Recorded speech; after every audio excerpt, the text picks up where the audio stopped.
Hello, నమస్కారం అండి. ఇప్పుడు మనము కరేపాకు పొడి ఏ విధంగా చేసుకోవాలో చూసుకుందాము. మొదటగా దానికి ఏమేమి కావాలా అన్నది మీకు చూపిస్తాను. ముందుగా 2 కట్టల కరేపాకును తీసుకొని దాన్ని బాగా కడిగి ఈ విధంగా ఆరబెట్టుకోవాలండి. ఇప్పుడు దీనికి కావాల్సిన పదార్థాలు: ఒక 5-6 స్పూన్లు ఉద్దిపప్పు, 1 స్పూను జీలకర్ర, మిరియాలు తగినంత, చింతపండు, ఎండుమిర్చి, దీనికి కావాల్సిన కారం ఎంతవరకు అంతవరకు, తగినంత ఆయిల్, సాల్ట్ ఇవి తీసుకోవాలండి. ఇది బాగా ఆరబెట్టుకోవాలి. ఆరబెట్టుకున్న తర్వాత ముందుగా మనము స్టవ్ వెలిగించుకుందాము.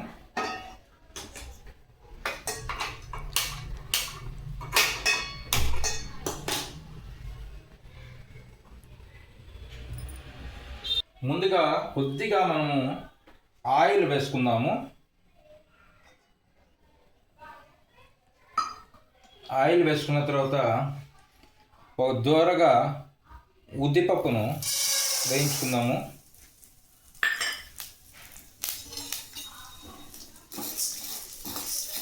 కొద్దిగా కలర్ మారేంత వరకు ఉద్దిపప్పును ఈ విధంగా వేయించుకుందాము.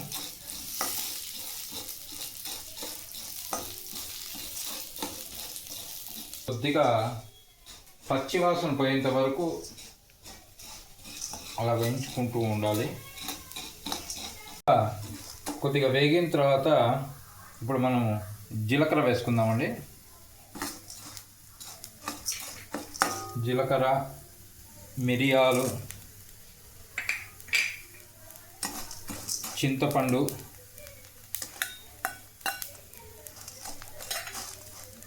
ఎండుమిర్చి,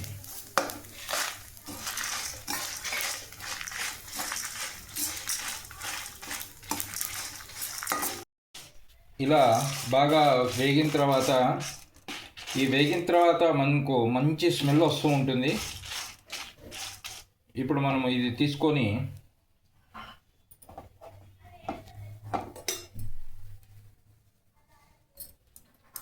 ఒక ప్లేట్లో వేసుకోవాలి. పళ్ళారంలో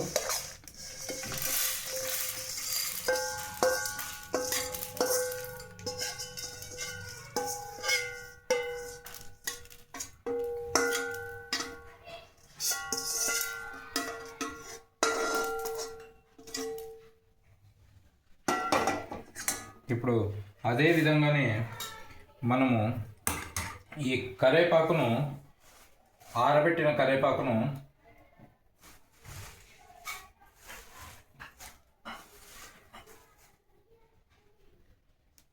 వేయించుకోవాలి. 2 కప్పులు.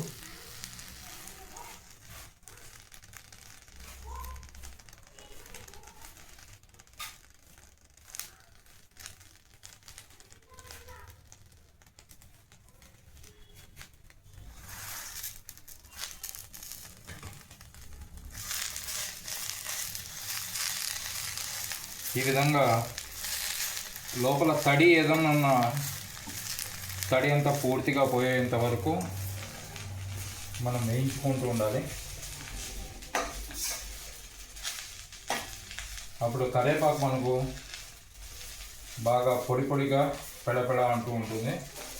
ఆ విధంగా వేయించుకుంటూ ఉండాలి.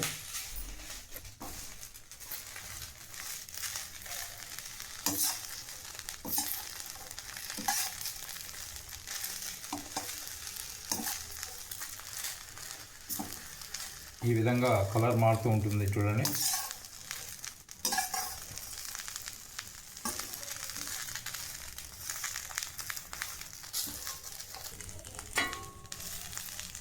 ఈ కరివేపాకు ఆరోగ్యానికి చాలా మంచిదండి. మన జుట్టు ఎదుగుదలకు బాగా ఈ కరివేపాకు పొడి ఉపయోగపడుతుంది. అలాగే బాలింతలు ఎక్కువగా కరివేపాకు పొడిని వాడుతూ ఉంటారు.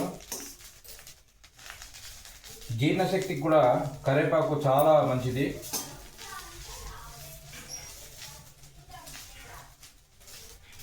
ఇది బాగా ఇట్లా దూరగా వేయించుకుంటూ ఉండాలి. దీంట్లో తడి ఏమీ ఉండకుండా బాగా తడిపోయేంత వరకు మనము వేయించుకుంటూ ఉండాలి.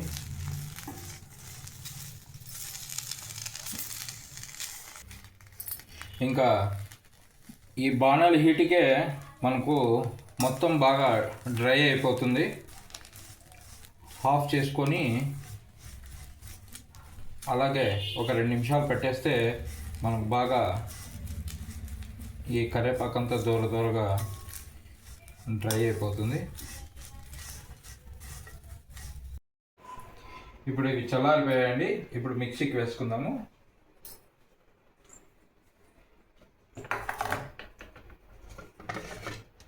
ఇవి తడి లేకుండా చూసుకోవాలి.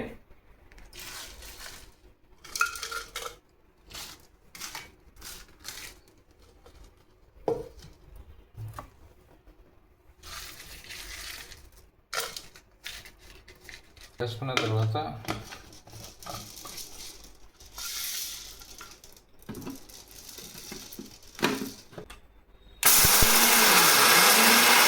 ఈ విధంగా పొడి అయిన తర్వాత దీంట్లో ఈ కరివేపాకును వేసుకోవాలి.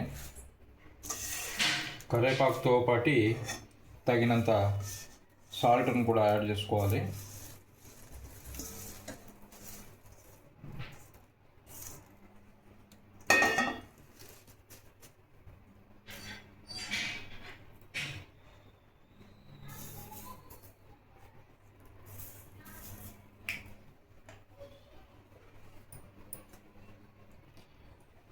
చూడండి, ఈ విధంగా పొడి బాగా వేసుకున్న తర్వాత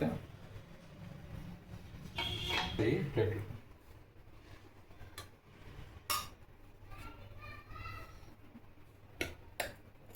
ఈ విధంగా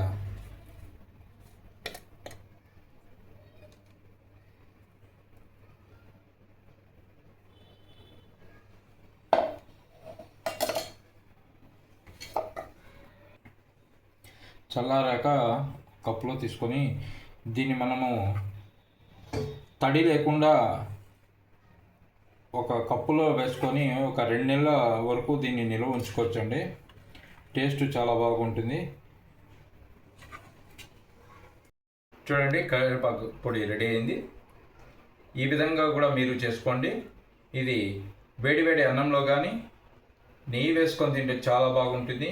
ఇడ్లీలకు కూడా వేసుకోవచ్చండి. మీకు ఈ పొడి నచ్చినట్లయితే మా స్వాతికృష్ణ యూట్యూబ్ ఛానల్ లైక్ చేయండి, షేర్ చేయండి, సబ్స్క్రైబ్ చేయండి. ధన్యవాదాలు. Thank you.